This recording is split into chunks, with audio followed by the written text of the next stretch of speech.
खनियाधाना के विकासखंड शिक्षा अधिकारी के कार्यालय बीईओ ऑफिस में वित्तीय घोटाला सामने आया है। जांच में खुलासा हुआ है कि कार्यालय के कुछ कर्मचारियों ने संगठित तरीके से अपने परिजनों व परिचितों के खातों में सरकारी फंड से 1,04,42,763 रुपये की राशि ट्रांसफर कर दी। यह गड़बड़ी भोपाल स्थित कोषागार एवं लेखा कार्यालय की सतर्कता से उजागर हुई।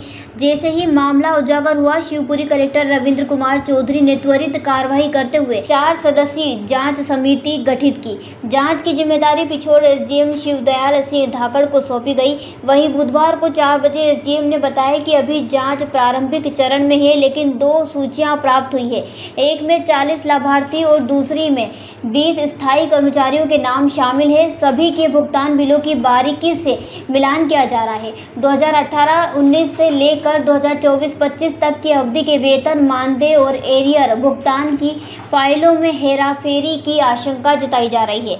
इस दौरान नियमों को ताक पर रखकर कपटपूर्ण तरीके से राशि वितरित की गई।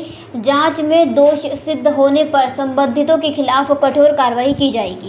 अभी एक घोटाला निकल के शिक्षा विभाग में खनियाधाना में एक घोटाला निकल के आया, करीब 1 करोड़ से ऊपर की राशि का घोटाला हुआ है। इस बारे में आपका क्या कहना है? शिक्षा विभाग में ही नहीं, यहाँ पर हर विभाग में घोटाला हुआ है। और मैं जैसे ही विधायक बना था, सबसे पहले विधानसभा में मैं बोला भी था कि पिछोर की शिक्षा विभाग के बारे में तो सबसे ज़्यादा बोला था कि फर्जी मार्कशीटों पे जाने कितने कितने घोटाले हुए हैं शिक्षा विभाग में, इनको उजागर किया जाएगा। और इसमें मैं उजागर में लगा हुआ हूँ।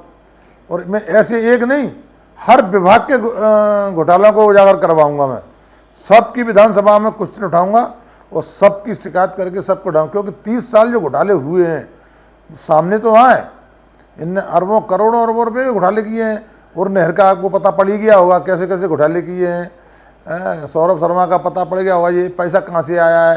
तो ये घोटालों से तो ये पैसा पहुँचाया पूरा, जितना भी एक जगह इकट्ठा हुआ है। तो आप निश्चिंत रहिए, मैं हर विभाग का घोटाला निकलवाएंगे। मुझे 30 साल का पिछोर विधानसभा का हिसाब चाहिए। 30 वर्ष में अभी तक एक जांच कमेटी नहीं बैठी थी और ये कलेक्टर महोदय ने अभी एक जांच कमेटी बिठाई है। हमने कलेक्टर महोदय जी से कहा था कि इसकी जांच करवाइए, कमेटी बना के नहीं, जांच करवाइए इसकी इस विभाग में करेंगे ही। अब तो ये पुलिस विभाग में घोटाले हुए हैं, वो भी उजागर करने हैं हमें। ऐसा एक भी विभाग नहीं छोड़ना है मेरे को कि जिसकी जांच न करवाऊँ मैं।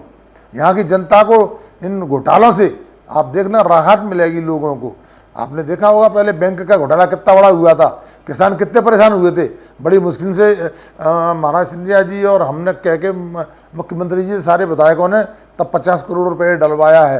नहीं, किसान बेचारे शादी घर पे किसानों के, बीमार किसान घर बना रहे हैं और पैसा नहीं मिल रहा था। तो ऐसे ही हर विभाग में यही हालात है। हम सबको निकालेंगे, सबका पर्दाफाश होगा, एक भी नहीं रहेगा। ये जांच चल रही है, घोटाला जो सामने आया है, ये जांच कहाँ तक पहुंची और कितने समय तक ये जांच चल रही, कब तक क्लियर हो जाएगा? ये जो पूरा मामला है संक्षेप में बताएं। ये आयुक्त कोष एवं लेखा से विकासखंड शिक्षा अधिकारी खनियाधाना में कपटपूर्ण भुगतान की जानकारी कलेक्टर महोदय को प्राप्त हुई। और कलेक्टर महोदय द्वारा हम लोगों का एक दल गठित किया है। तो हम लोगों ने अभी जाँच प्रारंभ की है।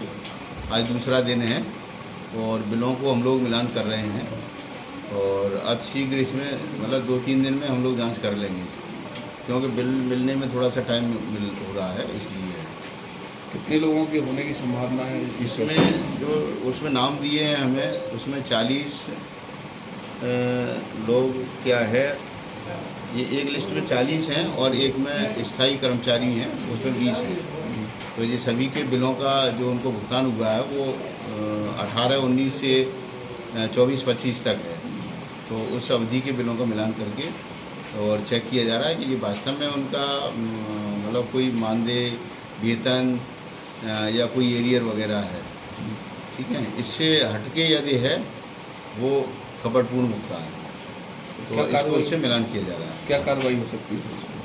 और जो यदि गलत है, जो भी भुगतान यदि गलत है, उनके किसी उसका स्वास्थ्य का नहीं है, वो उस पर कार्रवाई की जाएगी। खनियाधाना से मुकेश प्रजापति की रिपोर्ट। हमारे महल की ये क्या बुरी हालत हो रखी है। इंस्पेक्टर साहब, यही है वो दरिंदा जिसने हमें दीवार में जिंदा चुनवा दिया था।